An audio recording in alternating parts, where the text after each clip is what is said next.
Graça e paz. Bem-vindos a mais um estudo.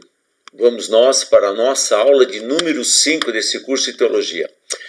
E se você tiver qualquer dúvida, qualquer questionamento, qualquer coisa que você gostaria de comentar, perguntar, alguma coisa, manda um e-mail para mim, pastorgiovanni@ibacnaweb.com.br. Qualquer situação que você... eu pensei isso, eu estudei isso, eu vi aquilo, naquilo que nós estamos estudando, assim é uma maneira da gente também acompanhar como vocês estão indo. Ao iniciar, vamos nós orar. O mais importante é nós agradecermos a Deus sempre e sempre solicitar a presença do Espírito Santo no sentido de nos ajudar a compreender. Claro que o Espírito Santo está sempre em nós, mas agora numa ação diferente em nós, para que nós possamos compreender segundo os escritos bíblicos. Vamos agradecer ao Senhor e suplicar esta direção. Obrigado, papai, por mais esse dia, obrigado por esse momento, obrigado pela oportunidade que nós temos de aprender acerca da tua palavra. Ajuda-nos, papai, na compreensão deste aprendizado, que não sejamos meramente conhecedores, ou melhor, sabedores do que está escrito, mas principalmente conhecedores, isto é, ter vivência na sua palavra, aprendermos de ti e contigo. Capacita-nos, papai, para que possamos transpor os obstáculos culturais, os obstáculos de língua, obstáculos todos, papai, mas que o Santo Espírito fale com profundidade ao nosso coração, nos trazendo o conhecimento, o saber e a vivência. Por isso, Senhor, nós te agradecemos e sempre suplicamos a tua presença em nossas vidas, em todas as nossas áreas. Te louvamos gratos no nome de Jesus. Continuando o estudo do Pentateuco, e você já tem o material completo aí contigo, nós vamos aprender um pouco agora sobre Êxodo. O que significa Êxodo? O que é este livro que nós vamos estudar? Êxodo significa saída. E você já viu algum mapa, já viu alguma coisa, já comentei sobre. O povo estava mais ou menos concentrado aqui no delta do Nilo. É a região mais fértil, praticamente de quase todo esse continente africano, mas na região egípcia aqui era a região extremamente fértil. Haja visto com o rio, ele se divide em vários rios e acaba havendo uma fertilização do terreno e com um bom volume de água. E esta é a região onde praticamente o episódio se passa, a travessia do Mar Vermelho e esta caminhada neste cenário. Êxodo, nós vamos ver que ele tem algumas particularidades bastante interessantes. Talvez a imagem mais contundente de Êxodo é a abertura do Mar Vermelho. É uma das passagens, historicamente falando, de relevada monta, porque assim é um feito totalmente sobrenatural, acima de qualquer coisa para nós, sobrenatural no sentido, isto é, além da própria natureza, apesar de que ao longo dos anos a ciência tem se esforçado sobremaneira para provar que isto aconteceu, mas aconteceu de uma outra maneira. Aconteceu por uma rajada de vento, aconteceu por qualquer outro sentido, menos exatamente a ação de Deus. Um outro ponto fantástico do livro de Êxodo são dois momentos arbitrários. Um é quando Moisés recebe a lei, ou as primeiras tábuas da lei, onde ele recebe os mandamentos da mão de Deus, escritos pela mão de Deus, e ao retornar ao povo, junto ao povo, porque ele estava lá no Monte Sinai, o que eles estavam fazendo? Fizeram um bezerro de ouro. Então, enquanto ele estava ali na presença de Deus, recebendo as tábuas da lei, o povo estava ali embaixo adorando já a um bezerro de ouro, já a idolatria, já... Então, aqui, as primeiras tábuas, aquela que escrita pelas mãos de Deus, ele atirou contra o povo, aquilo se quebrou. Ele volta para lá, bastante calmo, né? Imagine Moisés bastante calmo e rebelde contra o povo. E o que é pior de tudo isso? O seu irmão Arão estava lá embaixo junto. De uma certa maneira, deixaram-se contaminar as pessoas, e o próprio Arão se deixou contaminar pela idolatria. Está aqui, né, o bezerro de ouro, aqui você pode ver uma imagem um pouquinho menor aqui no cantinho. Então, você vê como é que o povo se deixa se enganar e engana, e o engano vai levando a outro engano. Tá? E isso é uma coisa muito séria. Então, vamos conhecer um pouquinho o que é Êxodo. Moisés, o nome Moisés significa tirado das águas. Tá? Este é o significado desse nome, e o que ele liderou os israelitas em sua saída do Egito. Ele foi literalmente o líder, e nós vamos ver em várias passagens como ele liderou essa multidão de 600 mil homens em pé. Isso significa aqueles que estavam prontos para a batalha. Então seriam pessoas que já teriam, num contexto um pouco mais exato para a gente entender isso, é assim, na cultura daquele momento, as pessoas se casavam muito jovens, tá? Então, o que eles consideram um homem? Então, esse homem era alguém que já era casado, já tinha vivido uma lua de mel, e lua de mel não é uma semana, 3 dias, não, era um ano. A lua de mel naquela época era um ano, então assim, era uma lua de mel assim, tanto quanto... durante esse ano, eles eram sustentados pelas famílias estavam ali junto deles, tá? Para que eles pudessem viver toda a plenitude do amor e pudessem ter rapidamente filhos. A ideia mais básica era essa. Então, era este homem, considerado homem, já era alguém que já era casado e que já tinha vivido a sua lua de mel de um ano e estava já pronto para a batalha. Isso, em média, acontecia a partir dos 14, 15 anos, isso dependia um pouco, 16, não havia um ano muito específico. Para a moça, a menina, isso já estava lá enraizado na coisa assim. Eu sei que vai ficando cada vez mais forte, mas logo no começo isso já estava na cultura deles ali, aprendido por eles, mesmo que no Egito também era bem semelhante a isso, tá? Aliás, nas culturas primitivas todas, a ideia de viver o casamento era uma coisa assim muito precoce, comparado aos dias atuais. A moça, a partir do momento que ela tivesse a menarca, isto é, a sua primeira menstruação, ela já estava pronta para ser mãe. Então isso acontecia por volta dos 12, 13, 14, 11, depende, cada um é um fato. A média era 12, 13 anos, de 12 a 14. Então, por volta disso, essa menina já casava com um rapaz que também por volta dos seus 14, 15 anos estava pronto para casar. Pronto. Então eles constituíam uma família e tinham filhos muito cedo. Por quê? Porque ali o tempo de vida, as condições tanto de guerra, de higiene e tudo mais, não favoreciam um tempo muito longo de vida.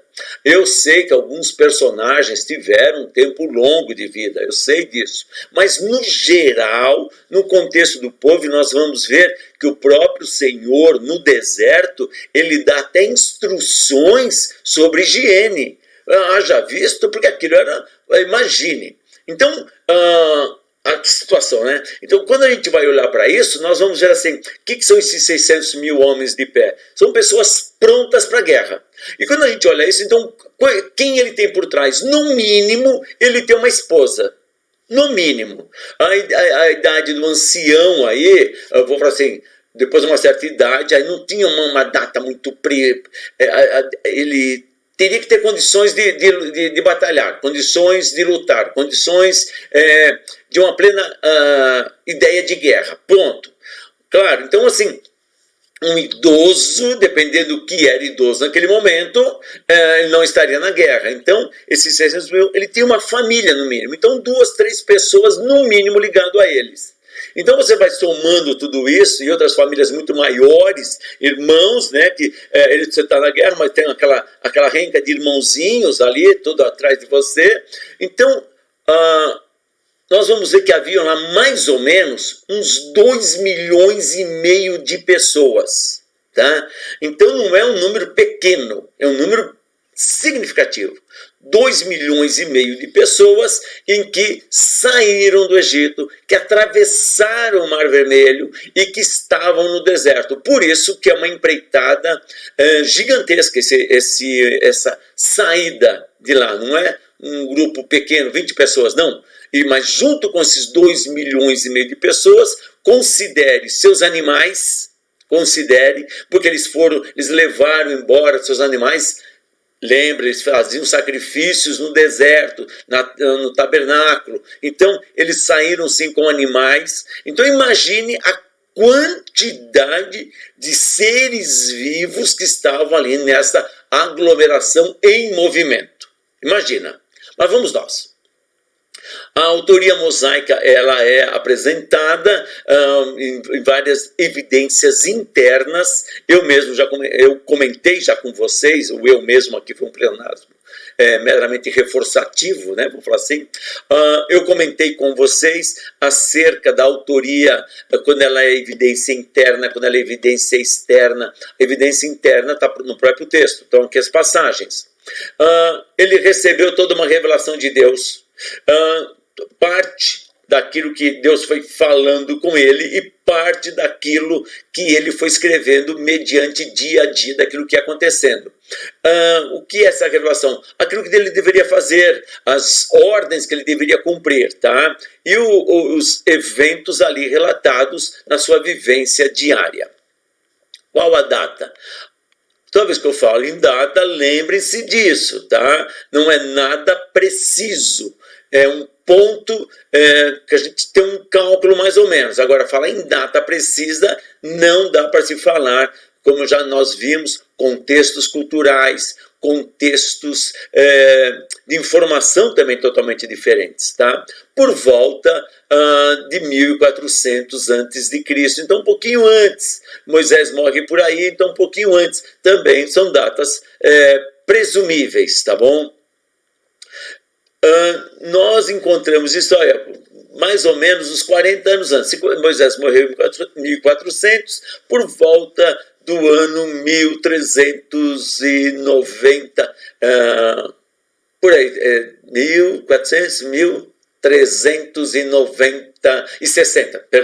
1360. Foi mais ou menos a época que eles estavam caminhando ali no deserto. Então, mas datas, nós nunca podemos nos aferrar a datas. Isso nos traz erros sequenciais, tá? Isso é muito importante. Vamos nós. Qual é o contexto histórico? O que nós encontramos ali? Primeiro, é uma continuação de Gênesis. Nós vemos que, de 70 pessoas que foram, mais ou menos, né? 70 pessoas que foram para o Egito, depois de um período de 430 anos, eles se transformaram mais ou menos aí 2,5 milhões de pessoas. Também quando a gente fala assim 2,5 milhões, não é número preciso, mas é número aproximado. Pode ser mais, pode ser menos, mas na sua matemática, vou falar bem assim, com certeza girava nessa faixa. Isso é muito tranquilo da gente afirmar, tá? O que ele faz? Registra o desenvolvimento de Moisés, então vai falar pouco de Moisés, essa figura, a libertação de Israel do cativeiro, sua caminhada do Egito até o Monte Sinai. O Monte Sinai é extremamente significativo, por quê? Porque lá vem a lei de Deus. E depois, na completude, vem as instruções a respeito da edificação do tabernáculo. Nós vamos ver que o tabernáculo ele é um elemento extremamente significativo, não somente para o povo judeu, que depois viria a ser o templo, mas para nós ele também é significativo, porque no Antigo Testamento o tabernáculo simbolizava a presença de Deus. Essa era a ideia muito forte para eles. Então o povo todo, ele percebia, ele sentia, ele era visto, né, a presença de Deus e as ações de Deus sobre o seu povo. Hoje nós somos o tabernáculo de Deus. Então o tabernáculo é essa construção em que Deus se presentifica e se manifesta. Em nós somos hoje o tabernáculo de Deus. Então, nós somos... Por que eu uso o termo tabernáculo e não templo?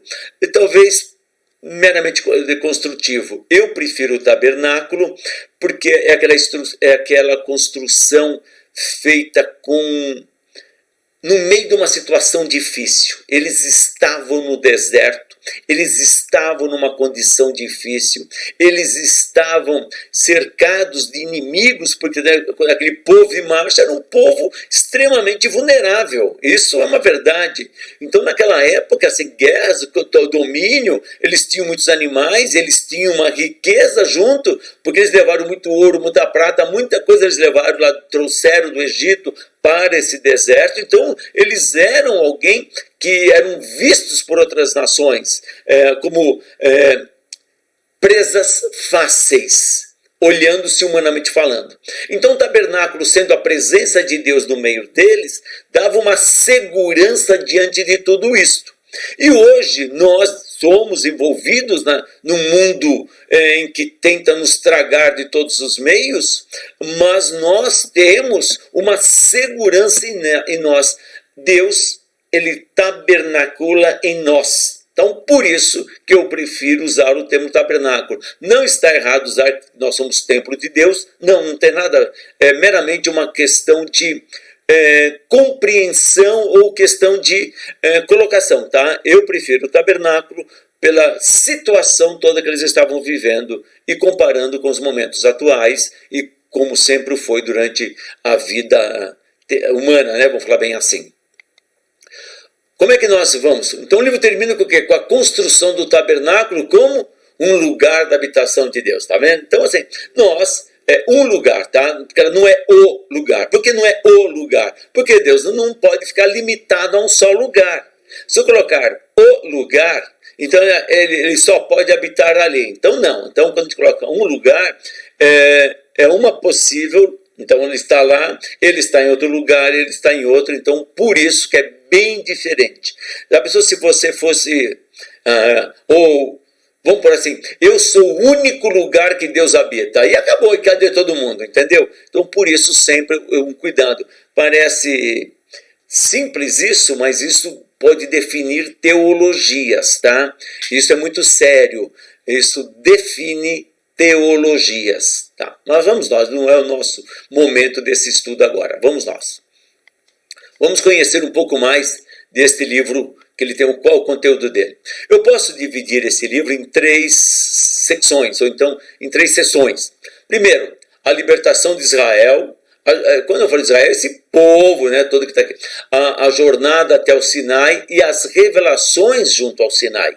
Isso daqui nós podemos ver claramente num primeiro momento dele fazer isso. Então vamos dividi-lo. Do capítulo 1 até o 13:6. Se você quiser, na tua apostila, aí você pode fazer uma marca, pode grafar de alguma maneira, tá? Então, o que vai ter? Os hebreus sendo oprimidos no Egito. Uma coisa que é muito interessante, gente. Muitas vezes nós falamos assim, Deus libertou eles da escravidão. Sempre pensando que esta libertação dessa escravidão não é que eles estavam trabalhando, tá?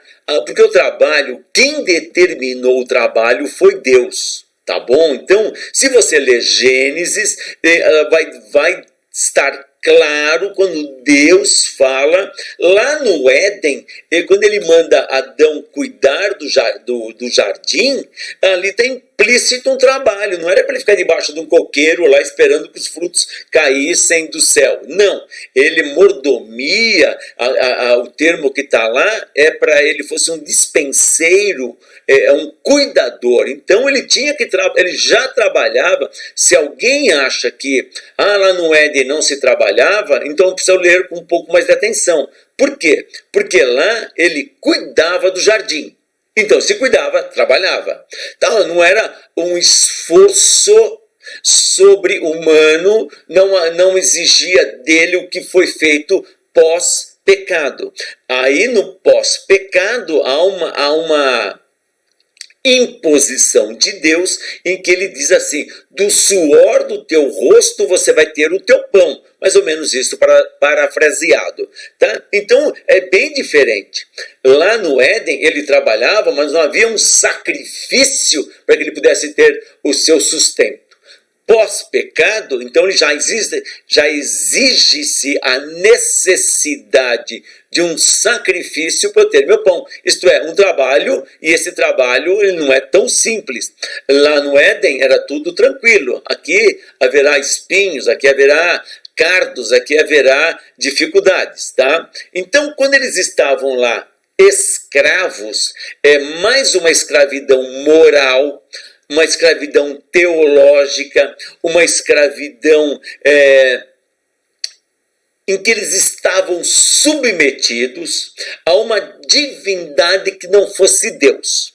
Então essa é a grande libertação que eles têm. Por quê? O faraó era considerado uma divindade e eles estavam debaixo da ordem desta divindade. E Deus tem um povo para si. Houve um chamado lá em Abraão, chamado para que ele fizesse uma nação, dele sairia uma nação, vou por assim. Então, assim, ele havia escolhido um povo para ele, e esse povo dele estava debaixo de uma outra divindade, que era o faraó, juntamente com todos os deuses egípcios. Então, isso é muito importante de eu entender. Por que Deus foi libertar aquele povo? Então não é que eles estavam trabalhando muito. Gente, trabalhar muito não mata ninguém, tá?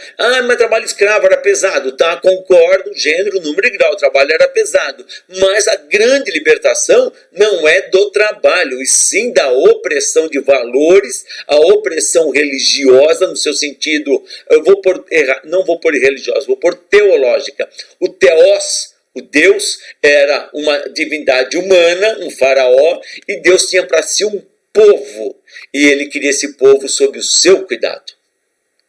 Então nós vamos olhar esta fase, vamos olhar assim podemos definir. Então nós podemos ver que essa reclamação chegou diante de Deus, né?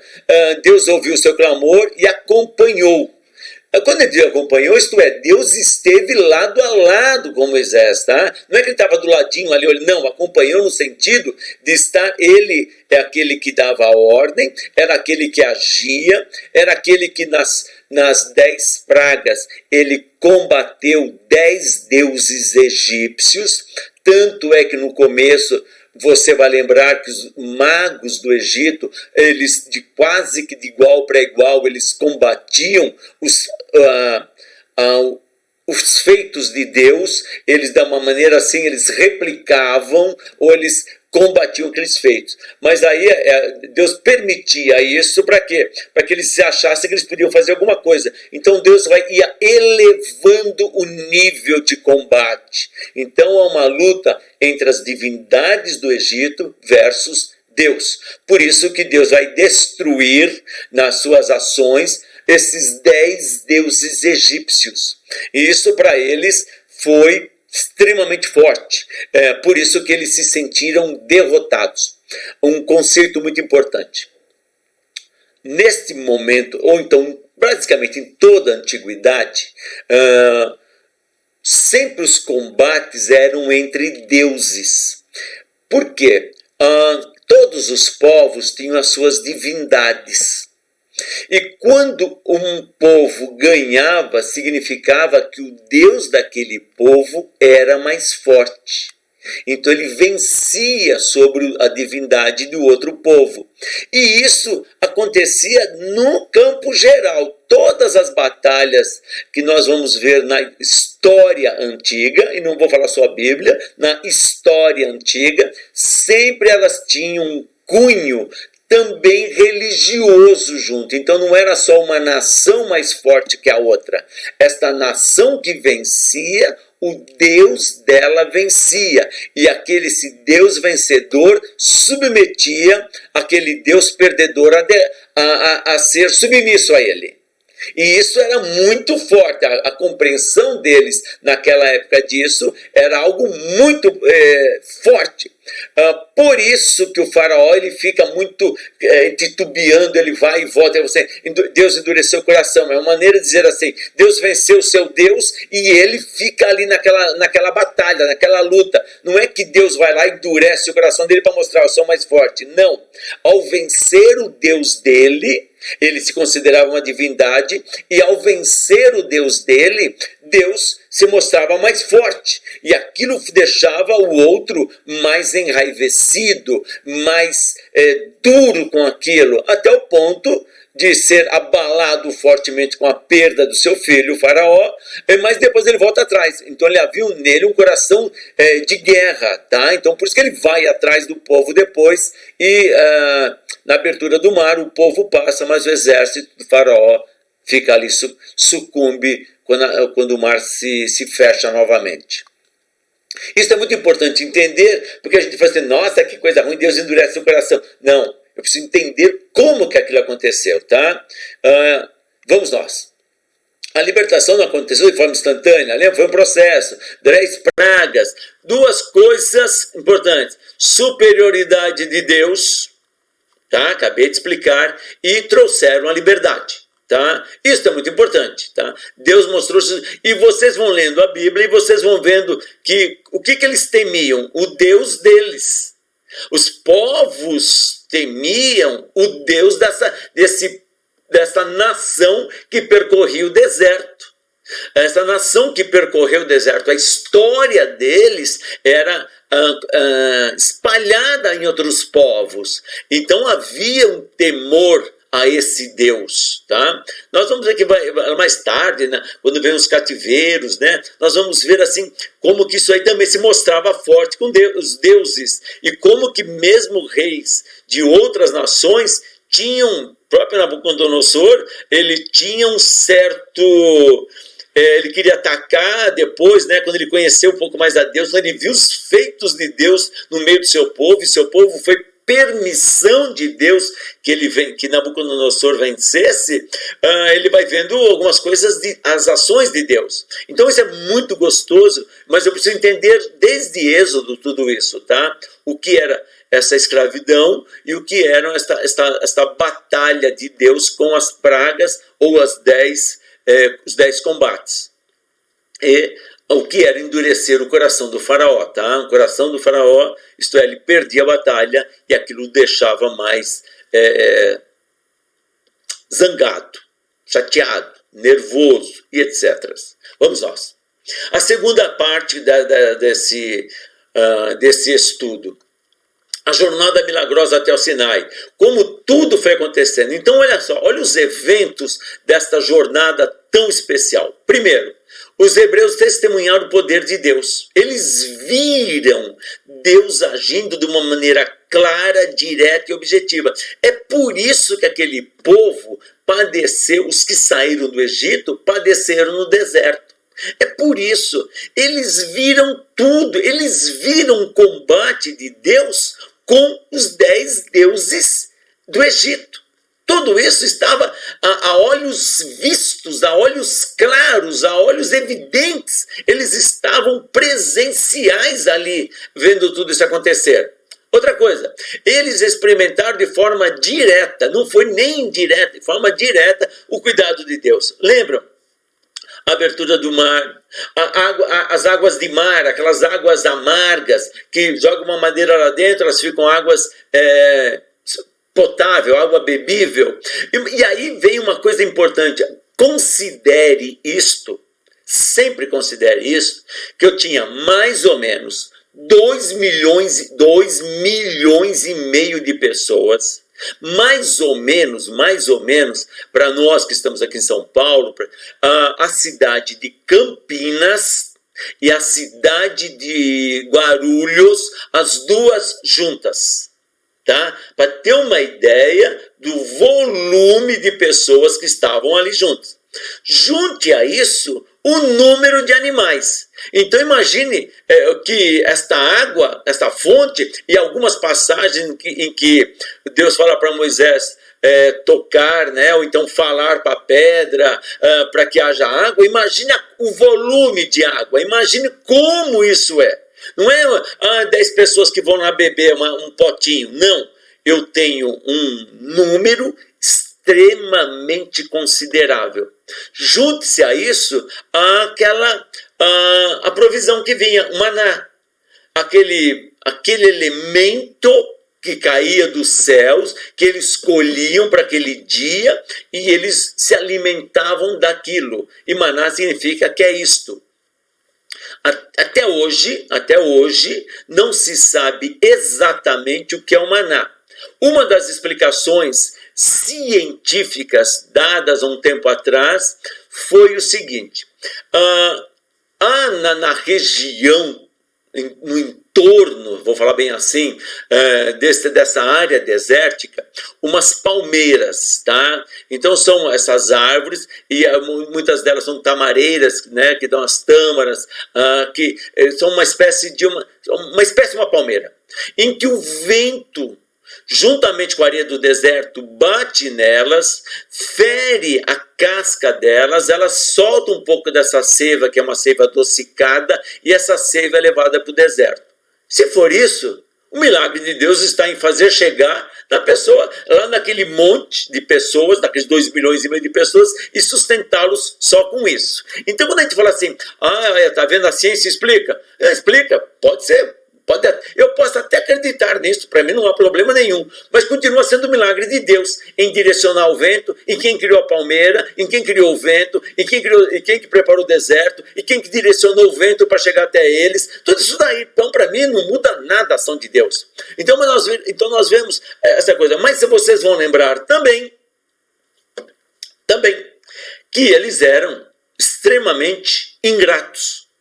Tinham lá a provisão de água, tinham a provisão de alimento, e na sexta-feira, como sábado era um dia que eles se separavam, então para o fim de semana eles tinham, e o maná não estragava. Havia uma provisão perfeita, mas reclamavam. Aí Deus eles queriam carne, aí Deus entupiu ele de codornizes, entupiu. Foram gratos? Não adianta. Estavam vendo a ação de Deus, mas não estavam envolvidos com Deus. Eles receberam proteção, envia seus inimigos, os amalequitas. Então nós vemos que o povo em volta deles queriam pegá-los, queriam destruí-los, porque eles eram um povo, quer queira, quer não queira, eles tinham uma boa provisão financeira, isto é, ouro, prata e animais. Então, nós vamos ver que na construção do tabernáculo, há alguns tecidos maravilhosos que eles tinham. Então, tudo isso estava lá com eles. Então, olha só. Outra coisa, nessa jornada, essa passagem muito bonita, esse texto de Êxodo 18, de 1 a 27, é quando o sogro de Moisés, lembra que como é que ele fazia? Aquele povo de pé, aquela multidão de pé ia se consultar com ele e tal, aquela coisa toda, o dia inteiro, não dava tempo dele fazer ele fazer quase nada, porque cada hora, ele me roubou minha galinha, a criança daquele lá bateu no meu filho, o filho daquele lá está namorando a minha filha, eu não quero, sabe essas coisas todas? Picuinhas. Eles iam lá o dia inteiro lá, perturbando a Moisés, né? Aí o sogro dele, Jétro, falou assim, peraí, para, desse jeito você morre e eles morrem aí de pé esperando uma solução. Imagina o último da fila, tinha que distribuir 100 ali, de tanta gente que ia lá falar. E eu estou falando que eles estão num deserto. Aí ele divide as tarefas. Um dos maiores, e nós trabalhamos, quem trabalha em gestão eclesiástica, esse texto, ele é extremamente usado tanto na área de gestão eclesiástica quanto na área de gestão de empresas. A moderna administração de empresas, a base dela está aqui, nesse texto aqui, tá? Então vocês veem como é que Deus cuidava de todos os detalhes, até para resolver a picuinha do que o outro roubou a galinha do outro, entendeu? Coisinhas assim, né? Ou implicações assim. Vamos nós. A terceira parte, enfoca as revelações junto ao Sinai. Aqui vem, quando eles recebem, olha só. A primeira coisa, eles recebem o quê? O que constitui uma nação? Um dos detalhes muito importantes para uma nação existir é não apenas um território, mas não basta ter território, ela precisa ter uma carta magna. O que é uma carta magna? É um documento que diz exatamente quais são os princípios daquela nação. Nós estamos no Brasil e nós estamos vendo toda hora algumas reportagens, feriu a Constituição, feriu a Constituição, feriu a Constituição, feriu a Constituição. Então a Constituição é a nossa carta magna em que diz como toda nação deve fluir. É claro que ela tem lá um monte de sub-itens, patati patatá, mas... eu nem gosto desse patati patatá, tá? Mas essa construção, os princípios norteadores para que uma nação possa viver. Tá? Como que devem ser as relações humanas, como é que devem ser as relações hierárquicas, como é que devem ser toda a sua... Inclusive, hoje em dia está um pouco esquisito, vou falar bem assim, mas inclusive até como é que quem é o seu Deus, tudo isso está embasado numa Constituição, tá? Então essa carta magna são os princípios fundamentais que uma nação tem para ela poder sobreviver. E verdadeiramente é sobreviver, porque assim, nós vamos ver que Israel perdeu seu território por quase 2000 anos, mas a carta magna deles não desapareceu. Que são os 10 mandamentos, a base, vou falar bem assim. Então isto não desapareceu. Eles voltaram para sua terra, está lá. Vocês veem, há uma luta muito grande do povo palestino em querer ter a sua terra. Nós, na Europa, há um povo migratório, um povo nômade, conhecido como ciganos, e esse povo nômade, apesar deles serem nômades, apesar deles não pararem em lugar algum, isto é, eles vão se movendo dentro de territórios, eles têm uma carta magna deles, tá? Magna. Tá? Deles, tá? Então os 10 mandamentos é o documento da constituição deste povo. Eles passam a ser um povo que tem um documento que rege toda a vida deles. Toda a estrutura social, toda a estrutura teológica, toda a estrutura hierárquica, os 10 mandamentos, eles são fundamentais para a gente entender como tudo aquilo explica como é que a nação devia andar, tá bom? E aí nós vamos ver, e o que acontece quando está fora desta lei. Você lembra, né? Do bezerro de ouro, o que aconteceu, você lembra das desobediências de Acã. Então tem norma, desobedeceu, o que acontece? Era ponto passivo. O segundo ponto, como deveria ser, aqui vem o tabernáculo e todo o seu mobiliário, tá? Não era simplesmente, vamos fazer... Não, havia medidas precisas. Por que Deus faz isso?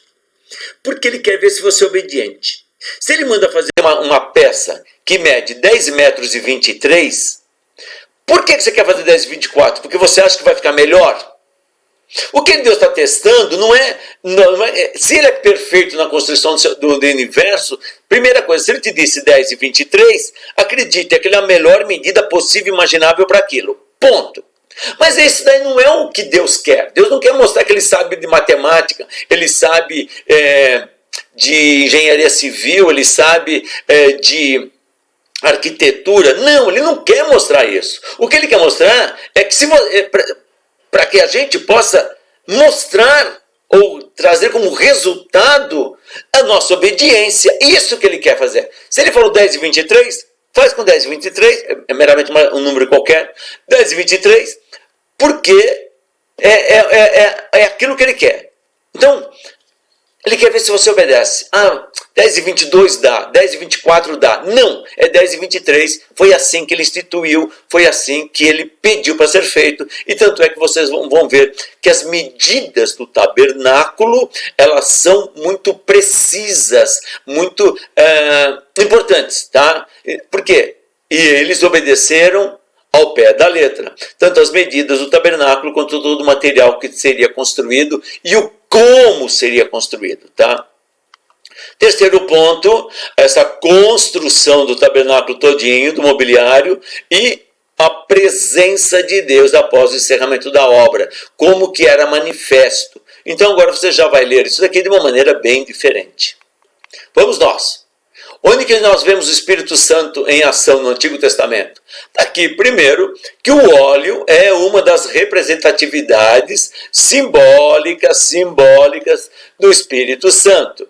O Espírito Santo não é pomba, não é óleo, não é vento, mas é uma maneira simbólica de apresentá-lo. Tá? Então, o óleo representa. Por quê? Porque esse óleo, além dele trazer luz, ele trazia cura, ele trazia um unguento para assim, proteger o corpo. Então, é esse óleo. Então, quando eu falo óleo, é um azeite bem mais azeite puro, tá? Não é esse óleo de cozinha que nós temos de qualquer coisa, não, tá? Outra coisa. Um detalhe importante que você vê lá em Gálatas, capítulo 5, versículo 22 e 23, que é o fruto do Espírito. É fruto, não é frutos. Não tem S, tá?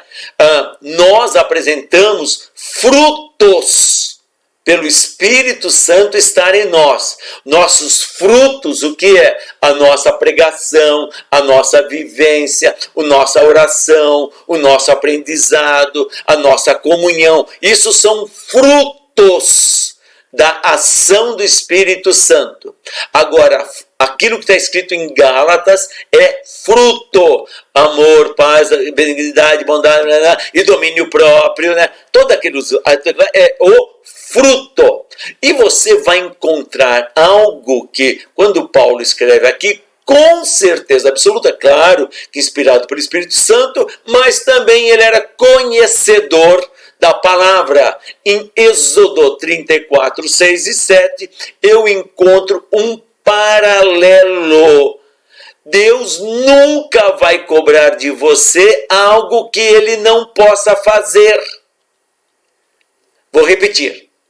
Deus não vai cobrar de você algo que ele não é. E lá vai descrever que Deus ele é compassivo, clemente, longânimo, bom, fiel e perdoador. E o que ele pede que a gente seja?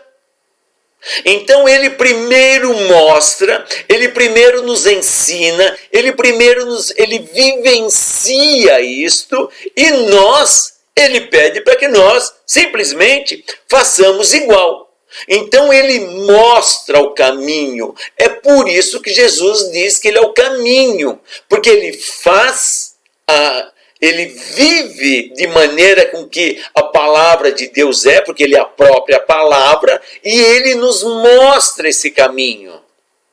Então Deus, aqui os atributos de Deus são aqui colocados, e em Gálatas ele fala que esse fruto vai acabar acontecendo em nós. Então por isso que quando eu manifesto o fruto do Espírito Santo, eu estou manifestando que Deus está habitando em mim, tá? Continuando. Aqui umas diferenças diretas na construção da ação do Espírito Santo, quando ele diz que Espírito de Deus capacitou os artífices, então eles eram já pessoas que trabalhavam com aquele material, eles tinham uma qualificação técnica muito boa para aquilo, mas o Espírito de Deus, o Espírito Santo de Deus age neles de maneira tal a eles fazerem exatamente o que Deus está falando. Um detalhe acerca do Espírito Santo no Antigo Testamento. Antes do Pentecostes, que é o derramar do Espírito Santo em nós, a ação do Espírito Santo ela era pontual. Isto é, ela agia em determinados momentos pontualmente. A partir do Pentecostes, ela age direto. Sempre. Nós vamos ver todas as vezes que o profeta falava, a mensagem de Deus era a ação pontual do Espírito Santo. Ponto. Isto que Davi, em um determinado momento, não retires de mim o teu Espírito, porque ele sabia que se o Espírito Santo fosse retirado dele, ele não conseguiria governar, ele não conseguiria ser rei, ele não conseguiria exercer as suas funções. Então ele tinha uma visão muito clara disso. Para nós, pós-Pentecostes, isto é, o Novo Testamento pós-Pentecostes, a ação do Espírito Santo ela é direta. No Antigo Testamento, ela é pontual. Como assim? Age e para de agir. Age e para de agir. Não que não houvesse uma ação direta de Deus no controle. Não é isso. Mas na pessoa era uma ação mais pontual do que é para nós hoje uma ação direta. Qual é o esboço de Levítico? Nós vamos ter, então aqui eu coloco para vocês como cada detalhe, cada parte do livro, cada parte do livro, tá? Toda a libertação miraculosa de Israel, capítulo 1, de 1 a 13, 16, a opressão, onde que eu encontro essa opressão, como é que ela funcionava, a primeira parte da vida de Moisés, eu vou encontrar aqui. Então isso daqui que não está dividido para vocês, é que quando vocês vão dizer, como é que foi esse processo de libertação? Eu vou ler, está aqui. Como é que foi esse episódio do Êxodo? Isto é, a saída, o movimento, onde que ele começa? Vocês lembram que o episódio do Êxodo começa onde? Na Páscoa, tá? Aquele momento da Páscoa, o Pessá. Pessá o que é? É a passagem. Não tem nada a ver com essa Páscoa moderna. Para nós a Páscoa é o ressuscitar de Cristo, nós comemoramos isso, então nós deveríamos ter uma outra visão, qual o momento inicial, qual o significado, qual a importância. Então está aqui o Pessá, que significa passagem, e verdadeiramente a ressurreição de Cristo nos deu a passagem para a vida eterna com Ele. Tá? Então vamos fazer essas leituras um pouco mais agora, com esse aspecto e espectro mais amplo, tá bom? Então todos os detalhes da jornada miraculosa, a provisão para o povo, a proteção contra os malignos, e nós vamos continuando nesse caminhar. Vamos nós. As revelações, né, do 19:1 ao 40:38, como é que foi essa chegada lá, os 10 mandamentos, o livro da aliança, o que é isso, como é que foi a aliança mosaica, o que ela traz para nós, o que ela nos ensina, como é que ela nos ensina, é meramente uma leitura. Nós vamos ver mais tarde, quando vamos estudar um pouco da teologia sistemática, o que significa as alianças. Nós temos a aliança adâmica, a aliança abraâmica, depois nós temos a aliança mosaica, nós temos a aliança davídica, nós temos... Por que isso aqui é importante? Porque eu vou entender o que eram essas alianças na passagem que Jesus Cristo, no momento da ceia, no momento pascal que está comemorando a Páscoa, ele diz, este é o cálice da nova aliança. Então ali ele pactua a aliança conosco, a aliança da salvação, a aliança da nossa vida eterna com Deus, tá? Então, para eu entender o que Jesus Cristo está falando lá naquele momento da ceia, quando ele diz que o sangue dele é o cálice da nova aliança, ou do Novo Testamento, mas o termo correto ali é nova aliança, nós vamos entender o que é esse processo de aliança, tá? Mas isso é só para mais tarde, nós vamos ver isso. Mas aí leia lá acerca desta aliança, esse livro da aliança. A proteção do anjo de Deus, e aqui é interessante como é que nós vamos ver como é que há uma ação de anjos, nós vamos ver a diferença do anjo de Deus e o anjo. Muitas vezes Jesus Cristo no Antigo Testamento, ele é descrito como anjo de Deus. Outras vezes é um anjo, tá? Um elemento, vou chamar assim, espiritual de Deus, criado por Deus para uma ação.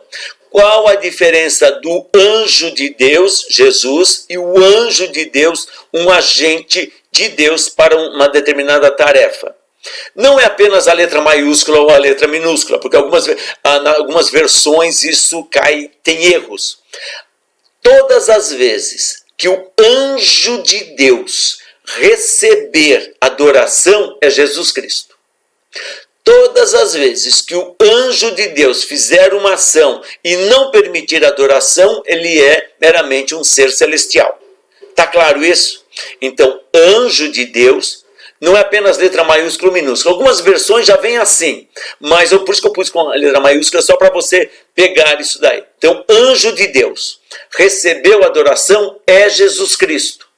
Anjo de Deus fez uma ação, não recebe adoração, é um anjo, um ser celestial. Tá bom? Espero ter explicado.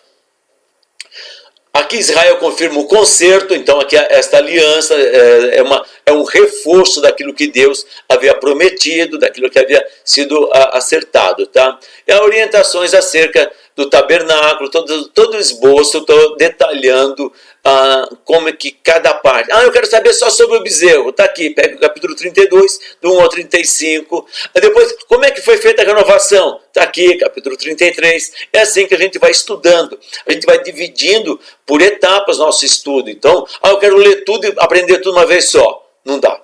Então, eu vou aprender muito superficialmente. Vou querer saber mais sobre isso, eu leio sobre isso e vou ver outros momentos em que o povo, não necessariamente o bezerro, mas este símbolo do bezerro, que é adoração a qualquer outro Deus, entrou na história. Um dos elementos mais claros que nós vamos encontrar que nós não podíamos servir a dois senhores. Ou servimos a Mamon, ou servimos ao Senhor. Então, assim, o bezerro de ouro é toda a idolatria de um povo.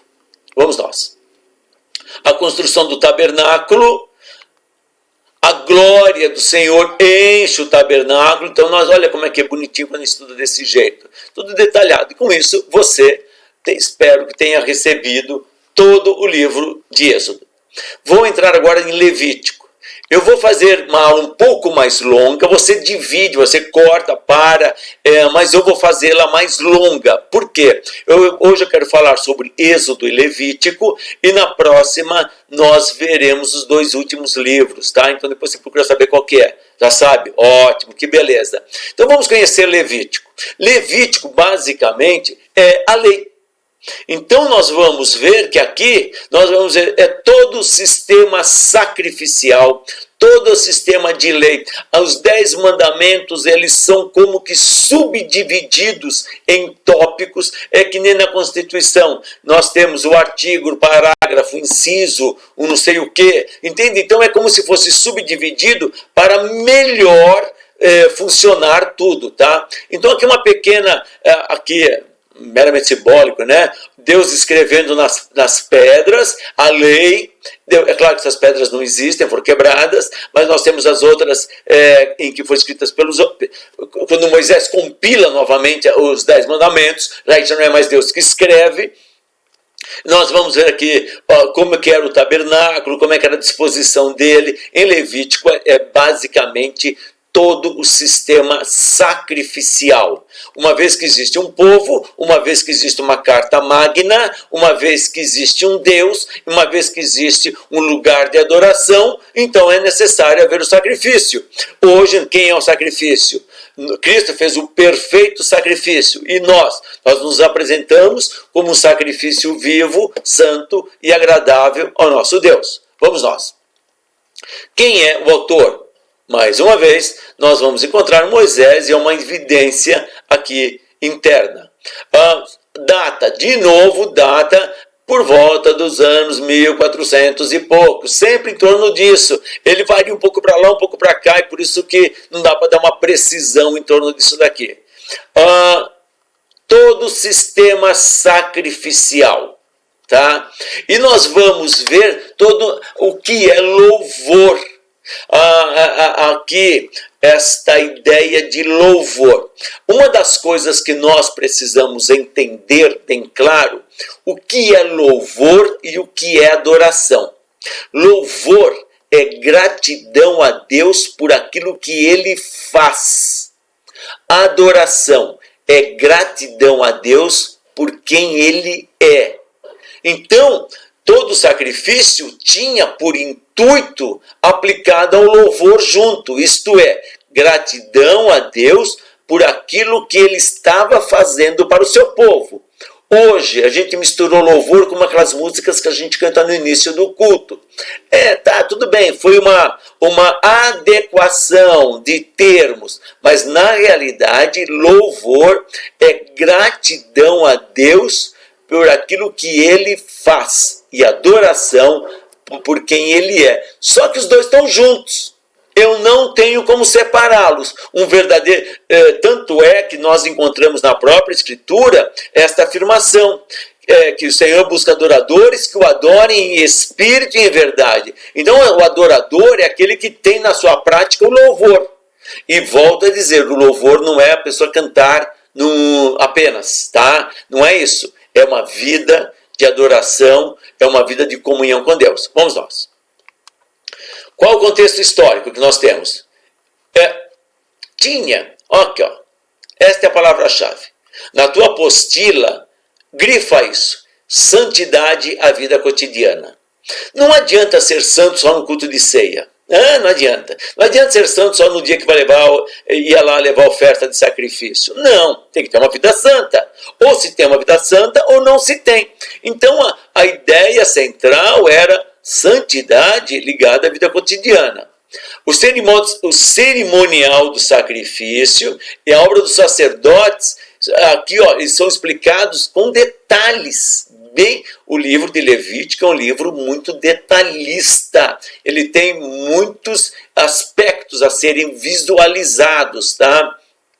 Todo o sistema sacrificial, e eu digo todo porque não era só um só, eram N maneiras de haver o sistema sacrificial, e isso era importante. Você na sua apostila tem tudo isso, e eu coloquei uma maneira para você ter uma olhadinha nisso. E uma coisa assim, olha o que está aqui, grifa, passa uma caneta, passa como é que chama aquilo? Um marcador. O conceito de santidade afeta não somente o relacionamento que cada indivíduo tem com Deus, mas também o relacionamento de amor e respeito que cada pessoa deve ter com seu próximo. Então, santidade não é apenas eu falar assim, eu sou santo porque eu sou separado do pecado. Para ser separado do pecado, eu tenho que ter um relacionamento com Deus e eu tenho que ter um relacionamento com o próximo. Tá? Então, santidade não é um termo que se aplica na sua individualidade, eu comigo mesmo. Ele tem que ter uma questão de relacionamento aplicado, e esse aplicado é com Deus e com o próximo. E aí você vai entender. Se alguém está bem com Deus e está bem com o próximo, ele está bem consigo. Pelo menos esta é a noção que norteia a santidade e norteia a nossa vida. Eu amo a Deus e amo o próximo como a mim mesmo. Se eu não me amo, como é que eu vou amar o próximo a Deus? Entendeu então a dimensão desse termo santidade? E isso está muito claro em Levítico, tá? Então de Gênesis e Apocalipse mais claramente. Nós vamos encontrar que o que está em Levítico 19 e 18, Jesus mesmo fala. E o capítulo 7 de Mateus, ele está dentro daqueles capítulos 5, 6 e 7, que está aquele famoso sermão do monte ou sermão da montanha. Portanto, de uma maneira geral, se você quiser conhecer como é o coração de Deus, você precisa ler Oséias. Se você quiser conhecer como Deus pensa, você tem que ler capítulos 5, 6 e 7, o Sermão do Monte. Principalmente as bem-aventuranças, e lá está todo o pensamento de Deus, como Deus pensa. Então você vai ver que lá tem este conceito quase que ampliado, vou chamar assim, tá? Porque o próprio Senhor Jesus é que nos ensina. Mas aqui é uma ligação direta. Mas os capítulos 5, 6 e 7 tem tudo a ver com Levítico, sim. Vamos nós. Qual o conteúdo de Levítico? O termo é Vaikra, e ele chamou. Então Levítico é um chamamento, é um chamado em que Deus faz ao povo, tá? E o que ele prega lá, qual é o tópico de Levítico? A palavra santo. Este é o termo mais forte de Levítico, tá? Então você vê que a santidade, como é importante ler Levítico. Eu sei que ele é muito cheio de norminhas, mas ele é extremamente importante. E aqui, olha só, ele lida com o caráter de Deus e a vontade de Deus. Quer dizer que se ler Levítico eu vou entender o caráter de Deus, a vontade de Deus? Sim. No quesito santidade, está ali. Todo o caráter, isto é, Deus na sua essência, é aquilo que está impresso. Então, caráter de Deus e a vontade de Deus no que tange a santidade, eu vou encontrar aqui em Levítico, tá? É claro que de Gênesis e Apocalipse tem, mas esse é um livro em que concentra mais essa informação, e ela é o início, é onde é passado, vou falar assim, o primeiro momento, tá? Outro tema é todo o sistema sacrificial. Todo o sistema sacrificial tem a ver com tudo isso daqui, tá bom? Então nós vamos ver com um pouco mais detalhes. Vai haver também em Levítico o calendário litúrgico, tá? Como é que deveria ser feitas cada atividade, cada momento. Por isso que você tem um texto que diz assim, há um tempo para cada coisa. Lembra disso? Procura na Bíblia, está lá. Então, para Deus, cada coisa tem o seu momento certo. Por que isso? Para a gente aprender a regrar a nossa vida. A vida não é de qualquer jeito, não é de qualquer forma.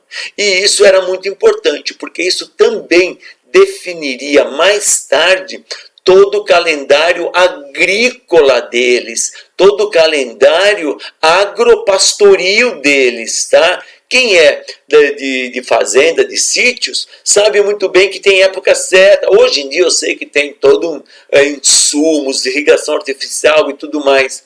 Mas eliminando isso daí, você vai ver que tem momento certo, perto da chuva, tempo de mais sol, tempo de menos sol. Tudo isso, o calendário litúrgico, ele era fundamental, e isso não somente para o povo hebreu, mas isso era num conceito geral no Antigo Testamento, ou então nessa época histórica, tá? Isso é muito importante.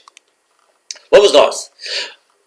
Algo que acontece, ele vai falar sobre o ano do descanso. Deixa eu só voltar um pouquinho. Isso. Ele vai falar sobre aqui, olha, o ano do descanso. Aqui, olha, se houvesse isso hoje, né? Olha que legal.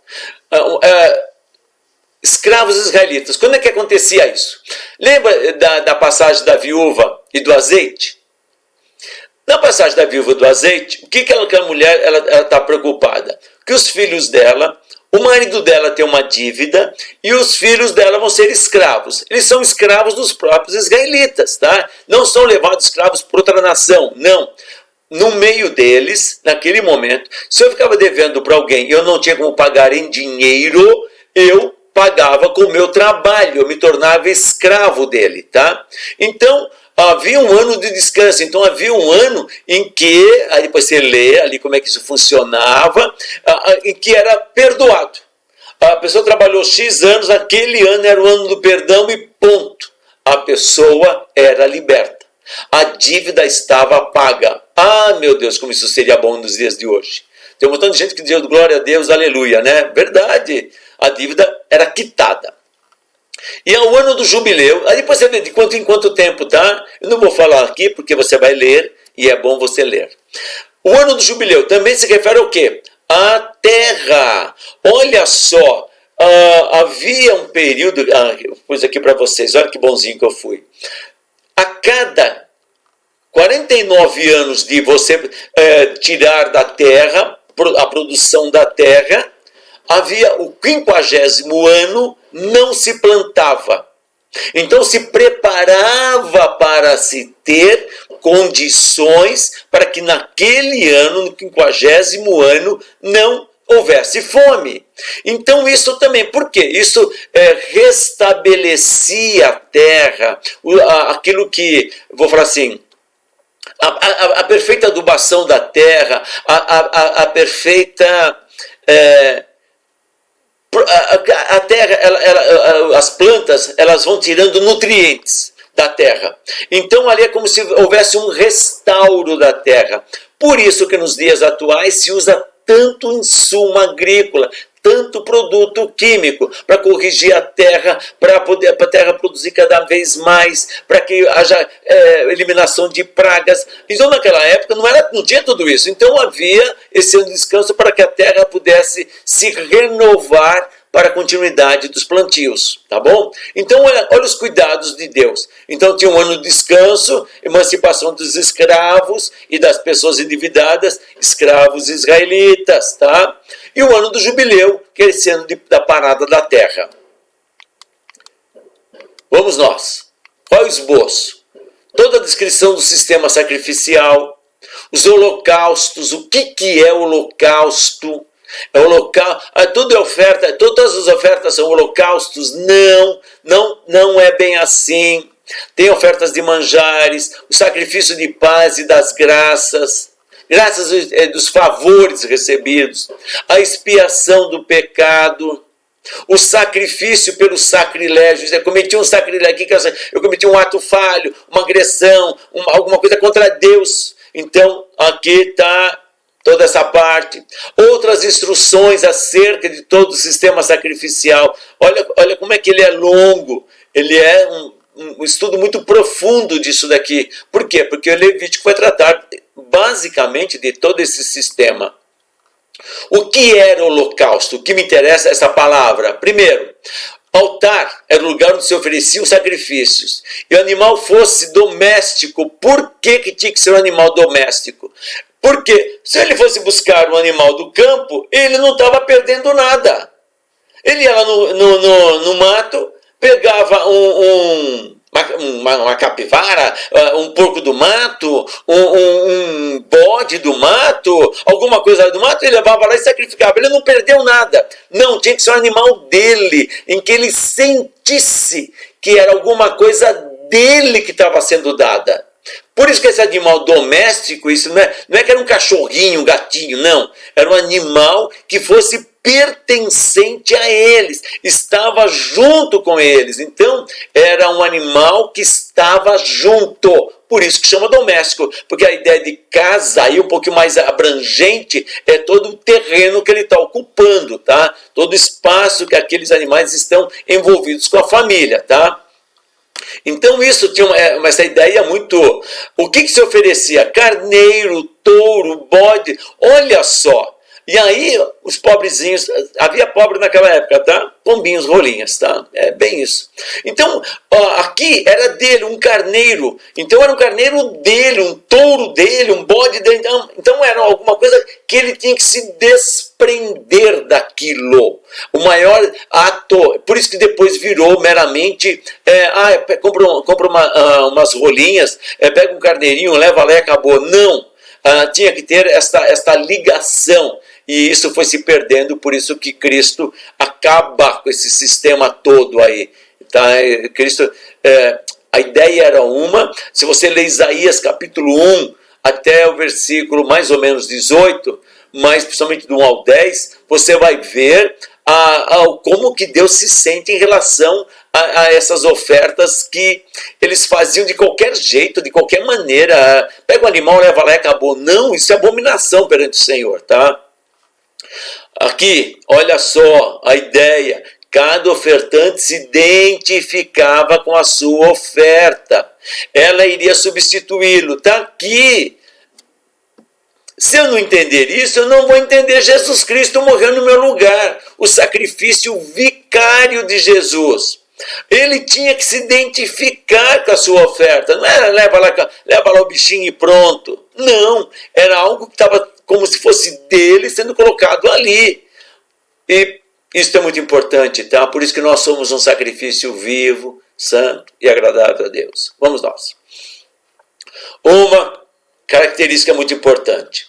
E isto tem a ver com o holocausto. O que é o holocausto? É exatamente isso. O animal deveria ser queimado por inteiro pelo fogo. Tá? Vou repetir. Está grifado. Não sei se na apostila de você, na sua apostila eu grifei dessa maneira, mas faça isso, por favor. Holocausto significa um animal deveria ser queimado por inteiro pelo fogo. Por quê? Representava a santidade de Deus a lidar com o pecado. Não podia sobrar um pelinho, não podia sobrar nada. O animal era morto e colocado para queimar por inteiro ali no altar de sacrifício, tá bom? Isto é muito importante, muito importante. Não se aplica a qualquer sacrifício. O holocausto só se aplica a este sacrifício. O animal queimado por inteiro. Vamos nós. Esta é uma ideia do que era o tabernáculo, tá? Tabernáculo é esta construção, mas tinha que ter toda esta área onde que o povo podia entrar. Aqui nesse portão ele adentrava, trazia sua oferta aqui, e aqui começava todo o sistema sacrificial, no abate do animal, na queimada do animal, na purificação do sacerdote, na bacia de bronze. Aí adentrava aqui dentro, no lugar santo, até um determinado ponto daqui de dentro, de onde está saindo essa luz aqui, é o lugar santo dos santos. Era aqui que era só o sumo sacerdote, uma única vez por ano adentrava. Então, aqui no lugar santo, os sacerdotes podiam adentrar, o levita podia adentrar, em que aqui estava o candelabro, a mesa da proposição e o altar de incenso. Aqui fora o mar de bronze e o altar de sacrifício, onde ali ou se queimava, onde ocorria a morte do animal, onde se colhia o sangue, tá? E era levado pelo sumo sacerdote, depois de purificado, lá dentro a presença de Deus. Aqui está a arca. No lugar santo dos santos está a arca. No Salmo 73, quando ele diz, até que entrei no santuário do Altíssimo, ele está entrando, o que ele está dizendo na sua mente, na sua posição, porque ele é um levita, tá? Ou um sacerdote, muito provavelmente um dos dois. Mas ele sabia, ele está falando da arca, ele está falando o propiciatório, que é a tampa da arca, e ali debaixo daqueles dois querubins que estão com as suas asas apontadas. Então é nesse lugar que ele está falando, que ele entrou no santuário. É o lugar da presença de Deus.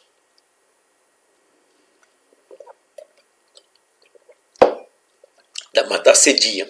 E aqui o povo acampado. Não acampava de qualquer jeito não, tá? Havia uma ordem de acampamento aqui. As tribos acampavam segundo uma ordem. Nós já vamos ver isso. Tá claro isso aqui? Vamos nós. Este era o altar de sacrifício, tá? Então, todas representações diferentes. Então, aqui, o animal era holocausteado, isto é, ele era queimado por inteiro, tá? Basicamente é bem isso. Então, ele tem esses cantos aqui, ele tinha essas varas para carregá-lo, e aqui ele que era queimado, a oferta, tanto em holocausto como ofertas queimadas, tá?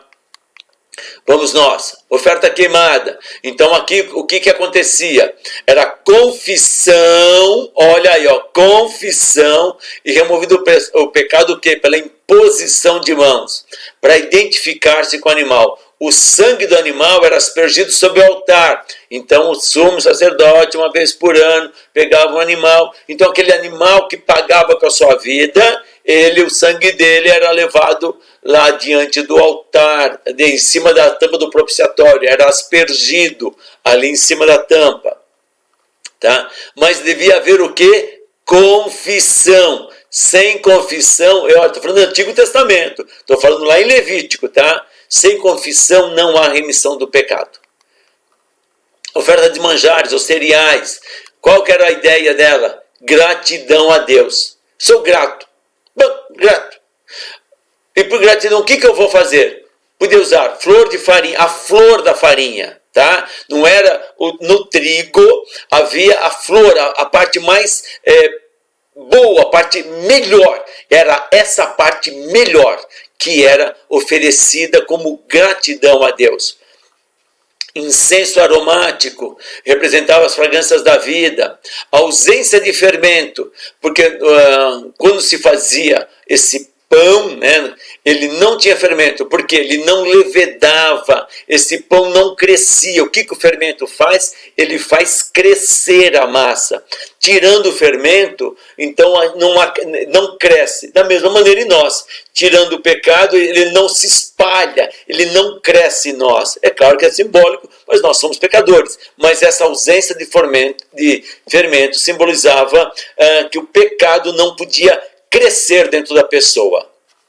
Nós encontramos isso aqui em Mateus 16, 6 a 23, exatamente essa colocação de novo, dentro já do Novo Testamento, tá?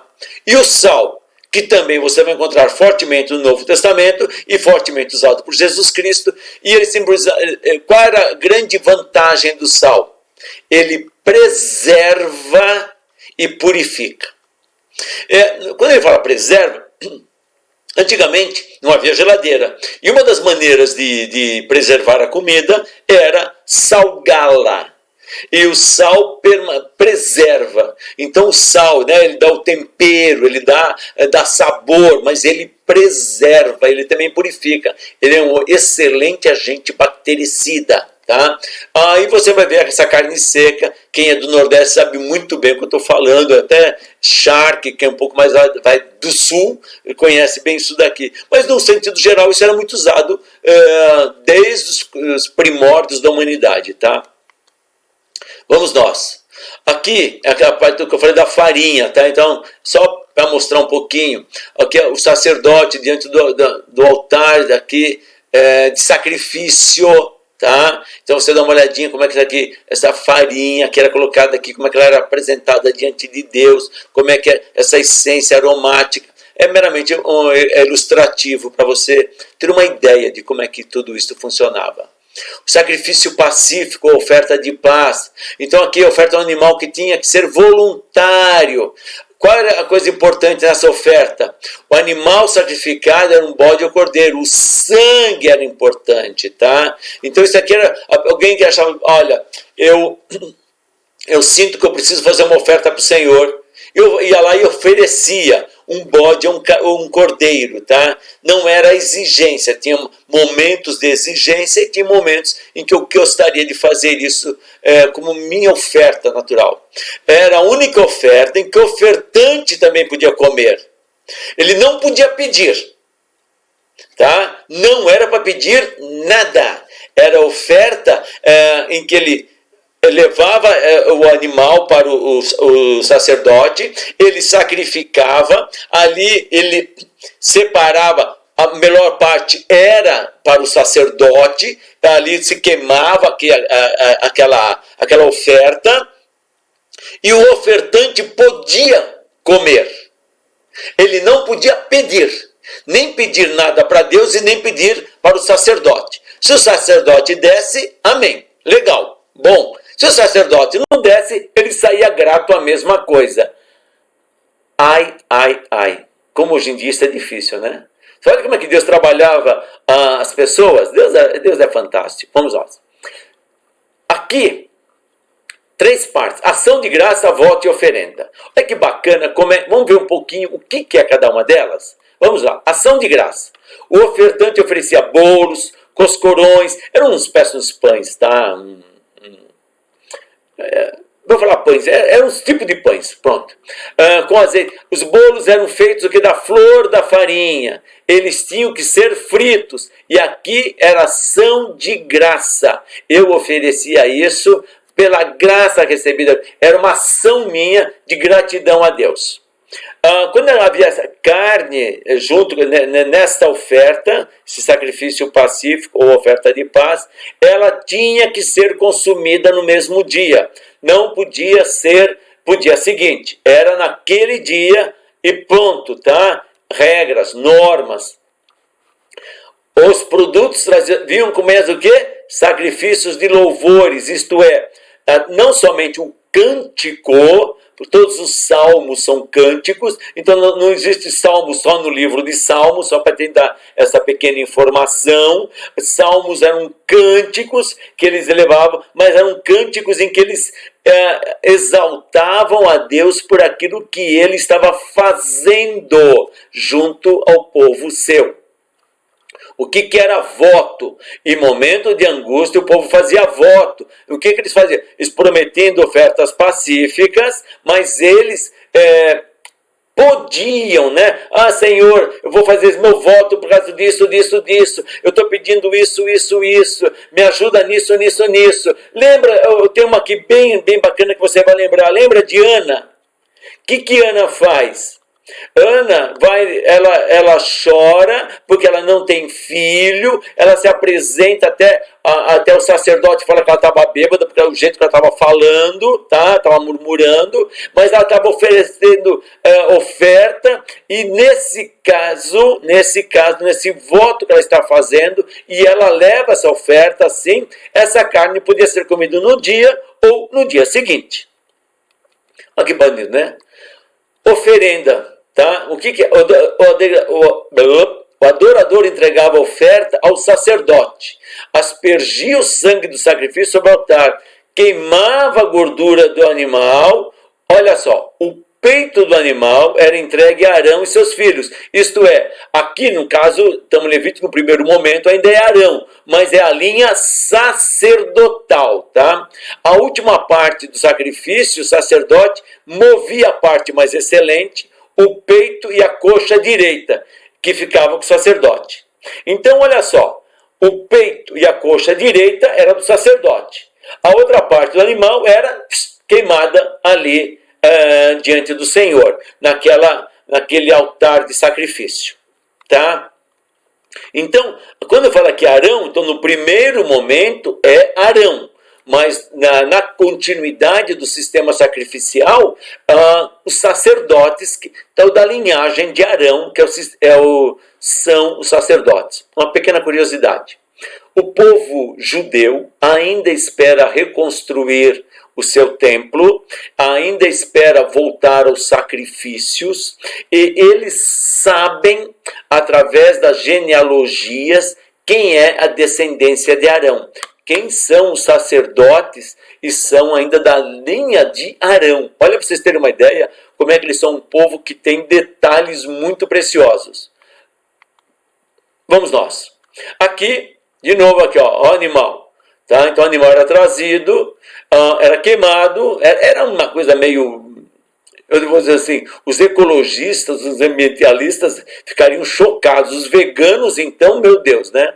Mas o animal era sacrificado e o ofertante trazia, e ali o sangue era tirado do animal, tá? Sacrifício pela culpa e oferta pelo pecado. Mesma coisa, olha só. Podia ser pecado por ignorância. Eu não sabia que eu estava pecando. Naquela época estava tudo no começo. Hoje em dia é meio difícil querer aplicar essa, tá? Mas naquela época estava tudo muito no começo. Não havia uma ação do Espírito Santo sobre eles. Lembra que eu falei que a ação do Espírito Santo era pontual a partir de Pentecostes? Aí sim, é ele que nos convence do pecado, da justiça e do juízo. Mas nessa época não tinha. Então nós temos que entender esse pecado por ignorância, tá? Mas mesmo assim havia uma oferta, tá? Então, um dos propósitos da expiação de pecados, quando a restituição fosse impossível. Fiz mal para alguém, não dá para reparar o mal, eu vou lá e faço uma oferta perante Deus desse mal causado a alguém que eu não tenho condições de reparar. Tinha vezes que eu podia reparar o mal e ainda fazia oferta.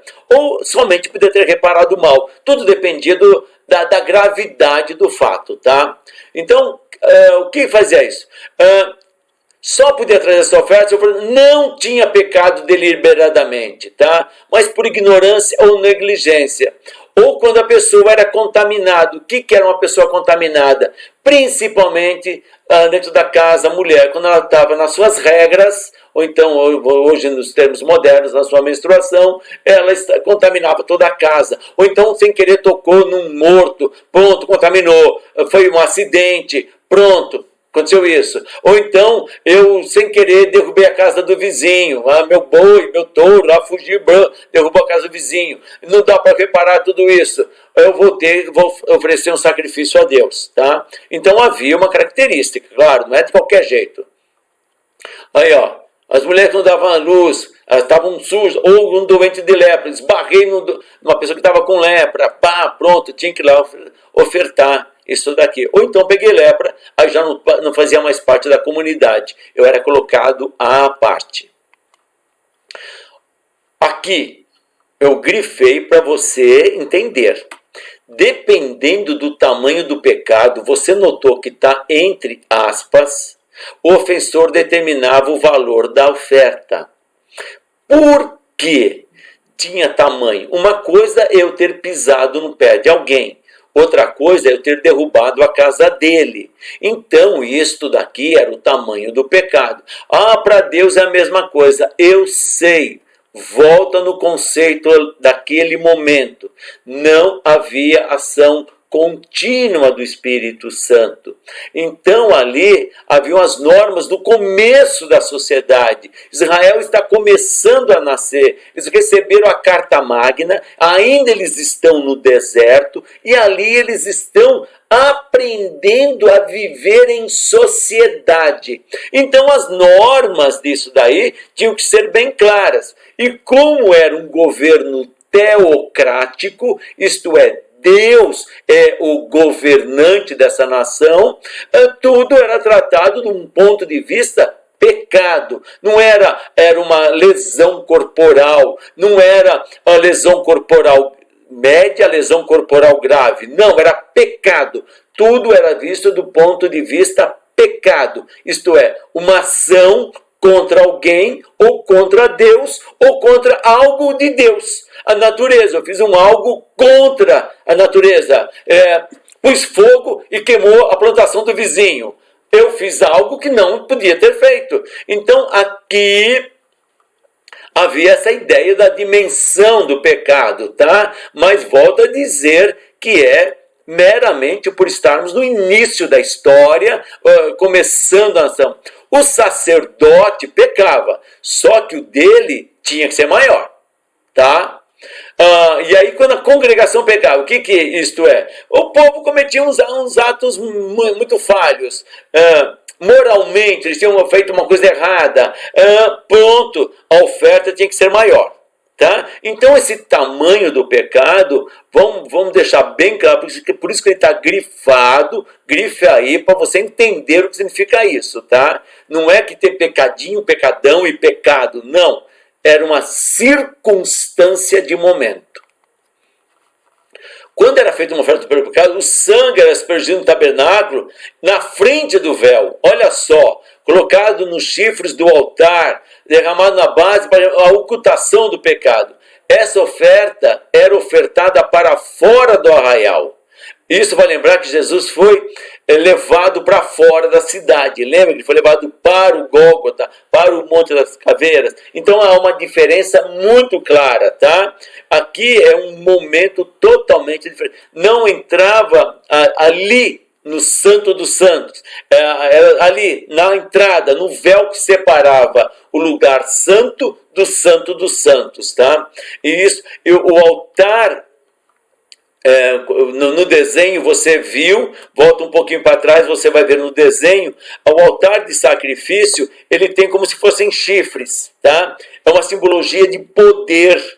Tá? No Antigo Testamento e naquela época, você vai ver que os povos, os guerreiros, de uma maneira geral, usavam muito capacetes com chifre, significando que ele era muito poderoso, muito forte. O chifre era uma simbologia de poder. Talvez por causa dos animais que tinham chifre, eram animais fortes que atacavam ou coisa assim, tá? Mas você vai encontrar isso muito fortemente e precisa entender isso para entender depois do Apocalipse, porque Apocalipse, os chifres têm grande importância. Vamos nós, continuando.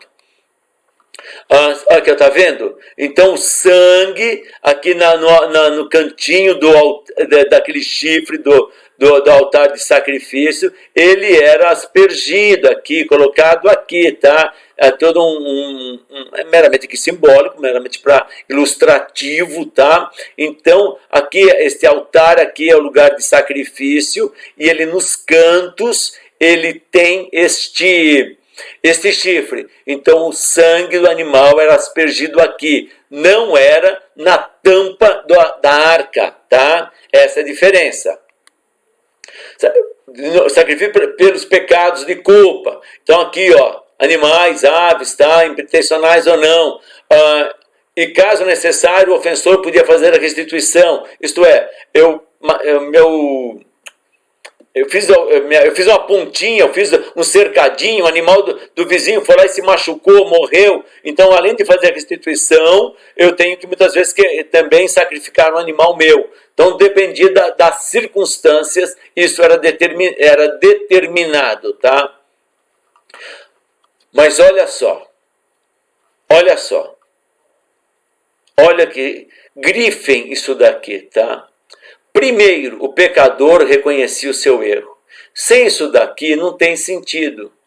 Você vai entender por que Levítico é importante. Senão, eu não vou entender nada do Novo Testamento. Não vou entender.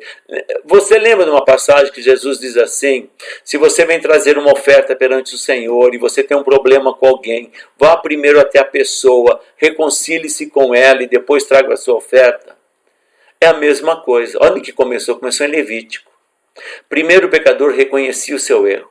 Depois ele tinha que pagar a sua dívida com a pessoa que lhe ofendeu. Aí ele pagava o que ele causou acrescido de 1/5. Então eu derrubei o pote de farinha dele. Tinha 10 quilos. 1/5 de 10 quilos, 1,5 kg, certo? Então eu vou pegar. Se não tiver certo 1/5, depois você faz as contas, tá? Aí você me corrige. Então ele vai pegar 1/5, vou dar o pote de 10 quilos, mais 1/5. 1/5 de 10 é 2, perdão. Isso, desculpa, falha técnica aqui na mente. Então eu tinha que devolver 12 quilos. Eu derrubei 10, mas eu devolvo 12. E ainda, ia lá e oferecia um animal como oferta perante o Senhor. Mas a primeira coisa que tem que acontecer é reconhecer o erro. Senão, não tinha sentido. Tá? Pronto. Aí sim, uma vez feito o pagamento, a dívida ficava quitada e o ofertante recebia o pleno perdão. Se não, não estava perdoado. Olha que bacana. A pessoa, se fosse assim hoje em dia, meu Deus do céu, tinha gente que ia ter que queimar a língua. Deixa para lá, vai. Não vou falar mais nada. Olha nós. Olha Jesus, olha Isaías 53:10. Cristo é a nossa oferta pelo pecado. Mas Cristo, ele foi 1/5, não, é incomensurável, né? É muito maior do que o nosso pecado, mas ele pagou integralmente. tá? Cristo não é o tamanho exato do pecado da humanidade, não. Cristo é muito, muito, muito, muito, muito maior do que todo o pecado da humanidade durante toda a sua existência, tá? Não tem como ser Cristo, mas ele foi a oferta acima do próprio pecado da humanidade. Aqui, uma ideia mais ou menos, para você lembrar aquilo que foi dito. O ofertante e a oferta, os dois precisavam se identificar. Tinha que ser um animal em que ele lembra que ele tinha que ser macho, de 1 ano, perfeito. Então, se você for olhar financeiramente, ele era um animal muito valor, era um animal de maior valor para ele, né? Financeiramente falando. Então é esse animal, é aquilo de maior valor, de uma maneira geral, que tem que ser ofertado a Deus. Então esta é a ideia, né, meramente, de novo, ilustrativa, em que o ofertante se identifica com a oferta, aí eu vou entender, eu me identificando com Jesus Cristo como minha oferta no altar, para poder fazer isso. Quais os tipos de oferta? Oferta de manjares. Eu não vou detalhar, porque você tem tudo aí escrito, tá? Então você vai vendo, porque é bem detalhado. Então você tem não somente as passagens em Levítico, como em outros lugares onde isso é colocado, tá? Ah, mas não foi lá que foi instituído. Não, lá foi consolidado. Em Levítico foi tudo consolidado, tá? Então, mas desde o começo, você vai lembrar de Jó, que Jó, vou falar assim, é um dos primeiros patriarcas, tudo mais, como é que ele fazia tudo isso? Ele não tinha toda essa explicação, tem todos os detalhes, né? Mas ele sabia que tinha que fazer ofertas pelos seus pecados e pelos pecados dos seus filhos, caso viessem a pecar. Lembra isso daí, Jó? Então, Jó foi escrito mais ou menos na época em que Gênesis foi escrito, tá? Então, assim, não havia, talvez, o material para que eles pudessem saber exatamente, porque isso aqui era uma transmissão oral, de pai para filho, mas já havia um sistema sacrificial, já desde o começo. Lembra? Vou te refrescar a memória. Lembra Abel e Caim? Lembra Abel e Caim? Eles estão fazendo oferta para Deus, tá? A oferta de Abel Deus recebe bem, mas a oferta de Caim Deus não recebe bem, porque a intenção de coração. Então, esse sistema de oferta sacrificial existe desde o início do ser humano, tá?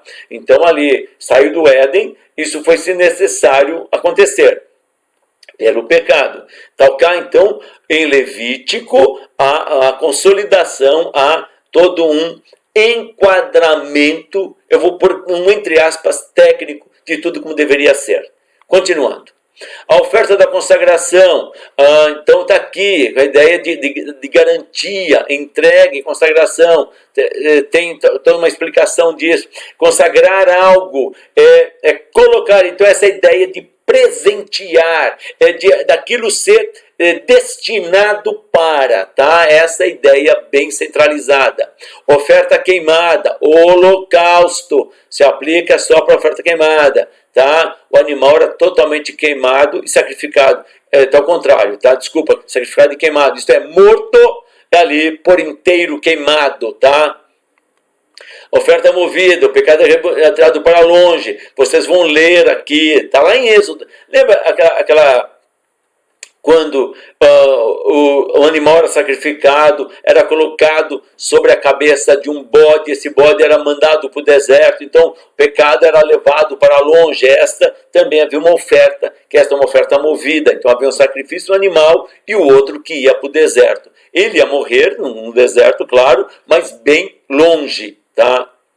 Então, nós vamos ver isso daqui, que são os tipos de ofertas, tá? Quais são ofertas colocadas diante de Deus, tá? Perdão, deixa eu voltar aqui. Os tipos de ofertas na continuidade. A oferta voluntária, tá? Oferta pela culpa, oferta de libação, tá? Essa oferta derramava-se o vinho, então o vinho era derramado sobre aquele, o sacrifício. Oferta de perfume agradável, pronto. Então trazia-se um sacrifício, fazia-se um sacrifício para que isso chegasse chegasse diante do Senhor como uma oferta suave, tá? Para que trouxesse calma sobre o povo. Olha as primícias aqui, ó, desde Abel e Caim eu tenho aqui oferta das primícias, oferta pelo pecado.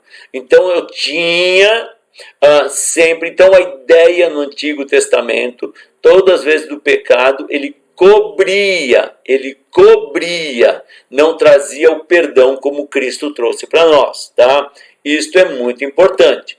Se você tiver alguma dúvida numa dessas ofertas, nesses tipos de ofertas, eu te passei logo no início o meu e-mail e você me manda e nós vamos respondendo, tá? Com mais detalhes. Aqui está tudo detalhadinho, mas pode haver dúvidas e nós estamos aqui para respondê-las. O esboço de Levítico, vamos nós. E aqui, olha como é que nós vemos. Toda a descrição do sistema sacrificial, os holocaustos, os manjares, sacrifício de paz, ação de graça, sacrifício de pecado, tudo mais aqui. De novo, o serviço sacerdotal no santuário, como que deveria ser feito, como é que foi aqui, olha, Arão e seus filhos foram consagrados ao sacerdócio, e a linhagem de Arão é toda a linhagem sacerdotal. Os sacerdotes tomam posse, aqui está, ó, é aqui que inicia de fato o sacerdócio, tá? É claro, havia a ação sacerdotal, mas aqui a instituição do sacerdote, tá? Aqui o grande problema, Nadab e Abiú, lembra? Eles ofereceram algo que desagradou a Deus, brincaram com Deus, o sacrifício era levado muito a sério. Nadab e Abiú fizeram algo que desagradou a Deus e vocês sabem da consequência. Se não sabem, basta ler. O pecado de Eleazar e Itamar, olha aí. Então, está vendo? A Bíblia não apenas registra os fatos bons, mas as falhas também daqueles que não deveriam falhar tão escancaradamente, vamos falar bem assim, tá? Continuando nesse esboço, a lei das impurezas, aqui é muito importante entender isso, das imundícias. Olha como ele vai tratar tudo isso, as imundícias dos animais. Havia uma lei aqui tratando disso, tá? Aqui, ó, das imundícias dos animais, do parto, da pele, principalmente nos casos de lepra, mas em algumas outras enfermidades de pele que apareciam. Da emissão, o que é? Imagina, 2,5 milhões de pessoas no deserto não tendo banheiro. Entendeu? É isso daqui que você vai entender um pouquinho até nisso Deus detalha, tá? Como que eles deveriam fazer para ir no banheiro, tá? Tinha isso? Tinha, tá aqui em Levítico, tá?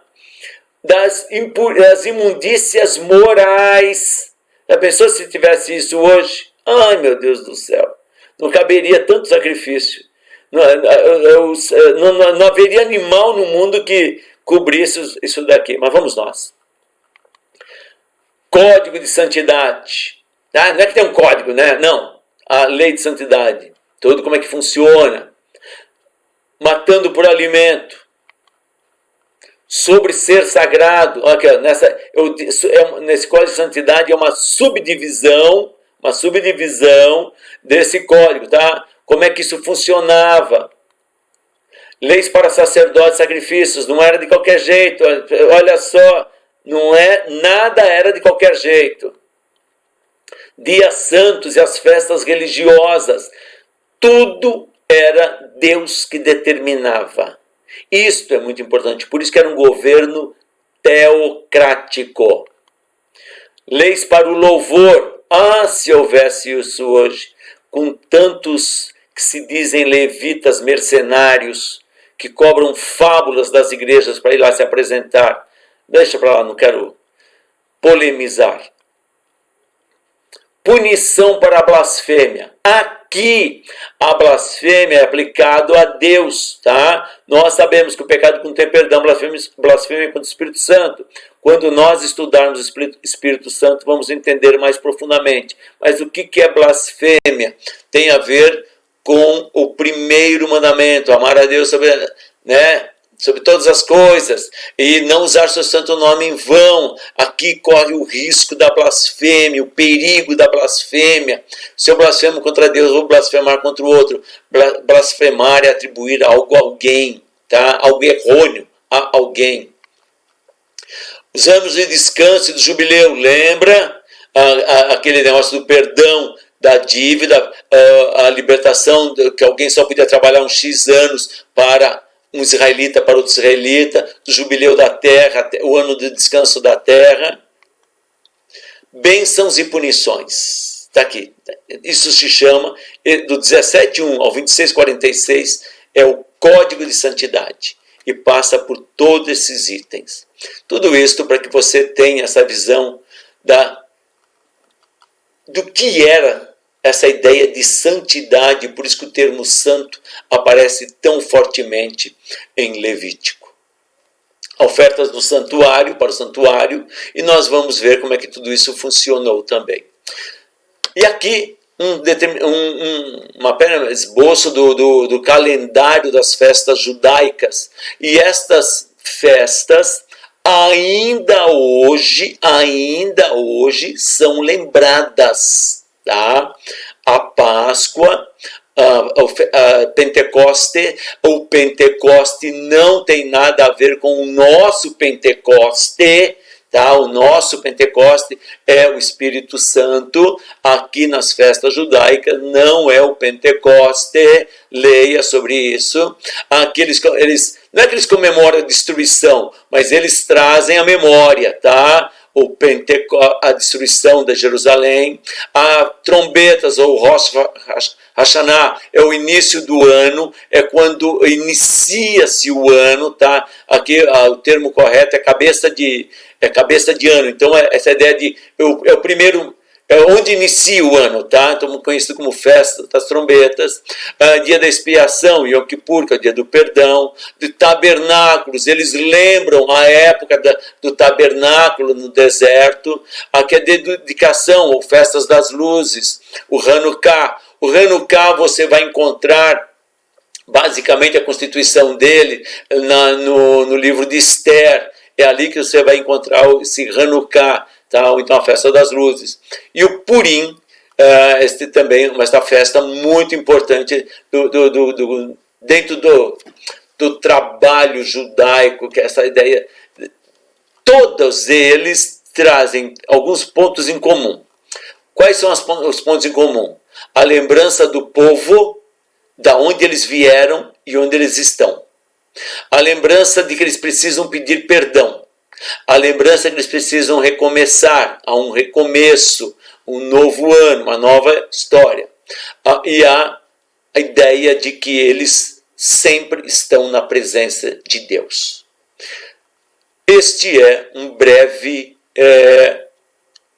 estudo sobre Êxodo e sobre Levítico. Você vê que Levítico é um trabalho bastante profundo, tá? Mas leia, conforme você for tendo dúvidas, por favor, me procure, me passe a sua dúvida através do e-mail que eu coloquei ali exposto e vamos aprendendo, vamos conhecer cada vez mais. Eu queria saber o que é esta festa, o que é esta, o que é esta, o que é esta, o que é esta. Qual é o princípio daquele que quer estudar? Busque. Aí fica na dúvida. Aí depois eu te falo, é isso mesmo. Não é isso não. Tá bom? Vamos nós. Então vamos aprender cada vez mais do Senhor. Amém? Que Deus abençoe a todos. Desculpe essa aula ter sido um pouco mais longa, devido a ela, mas eu precisava passar todo esse conteúdo para vocês. Vocês já têm o material. Se alguém não recebeu o material, por favor, me procure e eu lhes envio. Que Deus abençoe a todos.